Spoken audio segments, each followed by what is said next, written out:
Super వేరే level fights ఎలా ఉన్నాయి వేరే లెవెల్ ఉన్నాయి అసలు ప్రభాస్ అయితే climax highlight super super Prabhas entry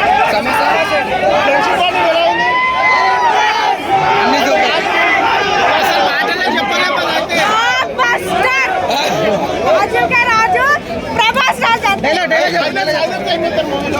movie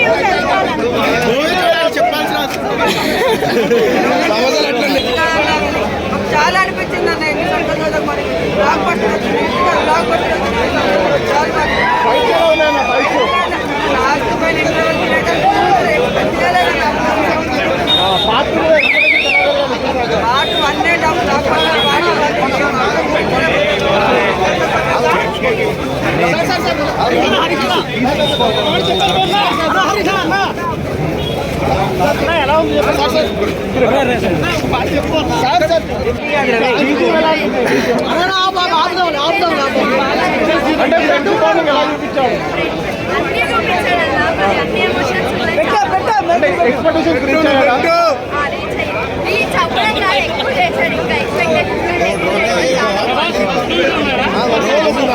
ఎలా అనిపిస్తుంది మూవీ ఎలా అనిపిస్తుంది ప్రభాస్ ఎలా చేశాడు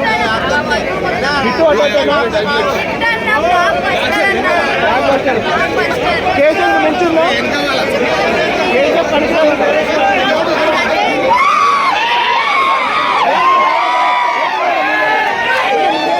ప్రభాస్ మాస్ ఎలివేషన్ అసలు ఎట్లా ఉంది సినిమాలో? సూపర్ హాలీవుడ్ ఫ్యాన్స్ పరిస్థితి ఏంది థియేటర్లో? అరుపులే అరుపులు మొత్తం అరుపులే. అంటే మిగతా సినిమాలో థియేటర్లో ఏమైనా పని కొట్టే ఆలోచన ఉన్నాయా లేదా నార్మల్ గానే ఉన్నాయా? అంటే ఎంత వైలెంట్ గా చేయలేరు. డైనోసార్ అన్న మూతిలో పెట్టిన మైకు దింపన్నా. Okay thank you welcome. సినిమా గురించి ఏమంటావు? అంటే బాహుబలి తర్వాత ప్రభాస్కి అంత లేదు కదా, ఇప్పుడు ఎట్లా ఉంది సినిమా? అంటే కేజీఎఫ్ స్క్రీన్ ప్లే ఉన్నదా లేదా దీనికి డిఫరెంటా? సలార్ బీజిఎం ఎట్లా ఉంది? బీజం అయితే అదిరింది. ప్రభాస్ విజువల్స్ కేజీఎఫ్ మించి ఉన్నాయా? మించి ఉన్నాయి. అంతకు మించేనా? అంతకు మించి ఉన్నాయి. Block buster after long Prabhas career ఇది బిగ్గెస్ట్ బిగ్గెస్ట్ రైట్. ఇట్ట కొడుతున్నాం ఈ సినిమాతోని. మళ్ళా ప్రభాస్ క్రేజ్ మళ్ళా పెంచుకుంటా పోతున్నాం. కల్కి నెక్స్ట్ స్పిరిట్ గా ఇవన్నీ మనవే. అండ్ ఎలాగో ఇది కూడా అలాగే వీళ్ళిద్దరు అలా ఎనిమిస్ అయిపోయారు అనేసి పార్ట్ ఇప్పుడు నిజంగా దాని గురించి వెయిట్ చేయాలి. కేజీఎఫ్ ఎలివేషన్ మించి ఉన్నదా? ప్రభాస్ ఎలివేషన్ మాస్ ఎలివేషన్ ఎలా ఉంది? అంటే అది యష్ ఇది ప్రభాస్. ఇద్దరికి ఒకటే వేస్తే నువ్వు చూడ నేను చూడు. ప్రభాస్ తగ్గట్టు ఇచ్చారు. ఓకే ప్రభాస్కి ఎలా కావాలి అలాగే ఇచ్చారు.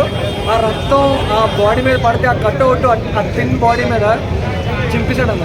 నిజంగా clear 100% cinema blockbuster. Fans అయితే వీళ్ళు పండగ చేసుకోండి. యాక్షన్ సీక్వెన్స్ లేదు పక్క తీసుకోలేదు. యాక్షన్ సీక్వెన్స్ ఎట్లా ఉన్నాయి బై? యాక్షన్ సీక్వెన్స్ ఎట్లా ఉన్నాయి? ప్రశాంత్ గురించి తెలిసిందే. నువ్వు నేను దాని గురించి మాట్లాడితే నవ్వుకుంటావు. యాక్షన్స్ అంటే 100% దాంట్లో అదే ఉంటుంది. 100% ఫుల్ మీల్స్ అందుకే